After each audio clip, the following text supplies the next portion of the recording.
Me and my mom are going to tell a spooky story. You, the audience, Me? yes, you will have to guess which story is the fake story. That's right. You have to guess which story is fake.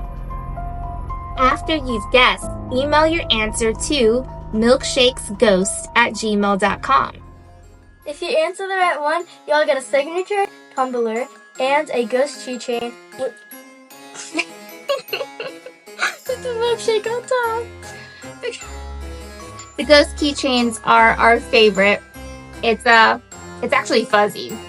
And of course our tumblers are amazing. You're definitely going to want one of these. You can drink cold or hot products in it. It's great. Your drinks will last forever.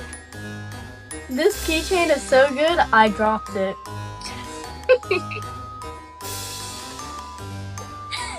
No, I'm not supposed to drop it. But now, are you up for the challenge? Okay. All of you out there, grab onto your seats. It's about to get spooky. My favorite month had finally come. October! This month signifies hot cocoa on chilly days. Falling leaves tumbling down in a parade of yellow, reds, and browns. Their colors sing to the blue of the sky and the green grass below. Decorations of twinkling lights, jack-o'-lanterns, goblins, ghosts, and ghouls decorate each home on our quiet subdivision. Every October 1st, my mom and I walk past the cemetery to get to our favorite store. There are lots of cemeteries in Savannah, but this one happens to be right near my house. It's beautiful, quiet, and peaceful. We finally made it to our favorite boutique. Some items in the small store were new, while others were antique, or vintage as my mom likes to call it. Halloween decorations were on our to-do list. Grabbing a shopping cart, I followed my mom to the ghostly decorations. We decided that our Halloween theme this year would be milkshakes and ghosts, from our podcast. Milkshake decorations were harder to find, so my mom decided to make those herself. However, getting ghost decorations was a piece of cake. As I was shopping, I heard a familiar song. If there's something strange in your neighborhood, who you gonna call? Ghostbusters! My head turned. My body soon followed as I was walking in the direction of the music. I reached out, grabbing a box full of ghost decor. These little ghosts dangled on a line that was attached to a small box, which played the Ghostbusters song. It was motion censored and would only go off if someone walked past it. The ghost would fully light up every time the song played. I had to get it. It was too cute to pass up. Mom, can we buy this? I asked, running back in her direction. This is adorable. She responded. We can hang this over our dining room window. As soon as we got home, I helped my mom decorate.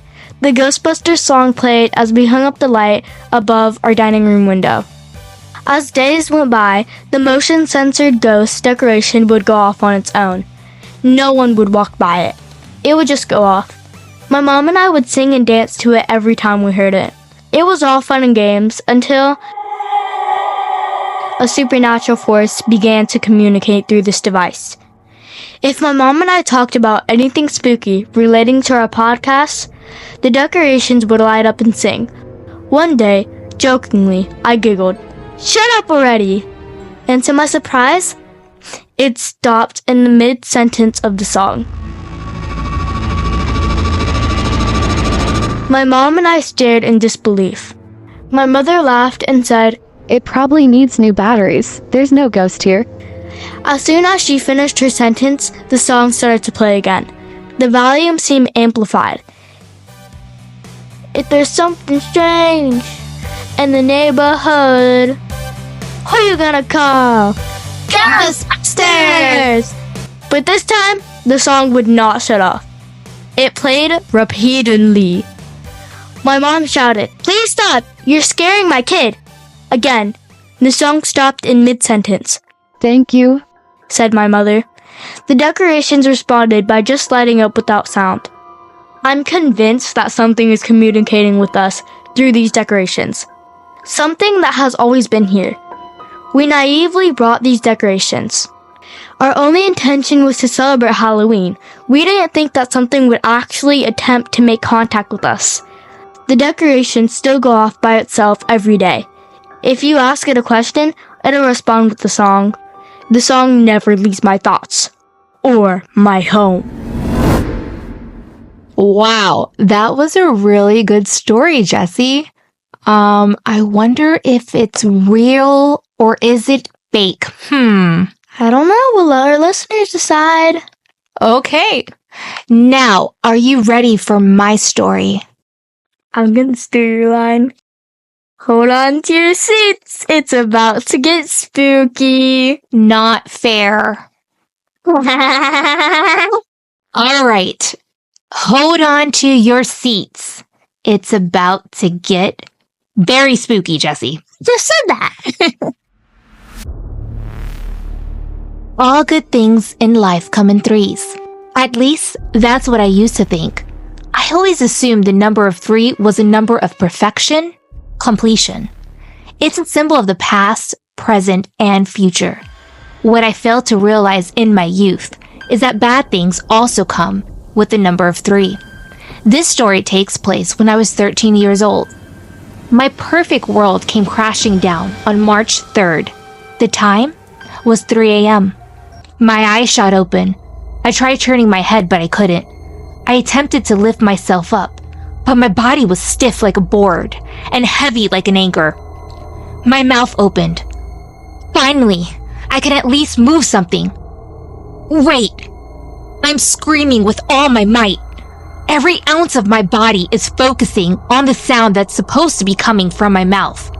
The silence in my room is deafening. My lips opened, yet my vocals remained hidden. Not even a whisper could escape my lips. The only sound echoing through the stillness of the night was my beating heart, pounding hard through my chest like a drum. My mattress suddenly sunk at the foot of my bed.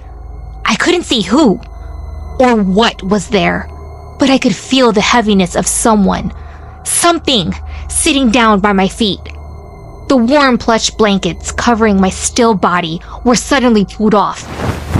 In one swift, sudden move. Get up! My thoughts shouted inside the chambers of my mind. I couldn't scream. I couldn't move. My lips muttered the words, help! Yet not a sound escaped. My body swiftly rose off the bed, in its standing position. I could feel the softness of my mattress beneath the pillars of my feet. The same feet that were now bound by an unseen force. The same feet that did not move when I so desperately wanted to jump off my bed and run.